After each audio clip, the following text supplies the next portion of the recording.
Gana negaliu mokytis, vis galvoju apie Blasą. Nenoriu nemalonumų, Fer, tikrai nenoriu. Ką turi galvoj, kokiu nemalonumų? Turėsiu nemalonumų namie, kai pastabų prirašys, man bus galas, tikrai. Gali nusiramint, kai Rokas nufilmuos Blasą ir salė, viskas bus gerai, nusiramink. Nežinau, manai, kad jam pavyks. Žinoma, už ką aš ją moku, Rokas mūsų nenuvilks. Norėjau su tavimi pasikalbėti. Tavęs niekas nemokė duris pasibels? Ne, bet moki išsiaiškinti iki galo, tu mane išklausysi. Man nepatinka tavo tonas, bet aš moklas, neišdinkis. Niekur neįsiu, dabar pertrauka. Daugiau nesiartink prie Roko. Daugiau prie jo nelysk.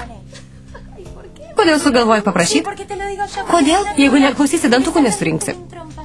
Tikrai? Jau sakiau, kad mokausi, dingi čia. Netikiu, kad galėčiau? Netikiu. Mergaitės, nesipykit, liaukis sveika. Kodėl nenori, kad jį bendrautų su Roku? Žinau, kokie jį. Iš tų lapučių, kuriams norisi suvilioti svetimus vaikinus. Čia tikriausiai traumos pasiekmė. Kas tau buvo? Pažiūrėk, kas prabilo. Pažiūrėk į veidrodį. Leisk priminti, kad Rokas su tavimi išsiskyrė, jūs ne pora. Atstok nuo manęs, dink. Kiek reikės karto, dink. Kas čia daros? Apie mane kalbat, ar blogai nugirdau? Apie tave. Atėjo paprašyti, kad prie tavęs nesertinčiau. Net pagrasino. Koks likos reikalas, ką mes su tavim veikiam? Nežinau, jos paklausk.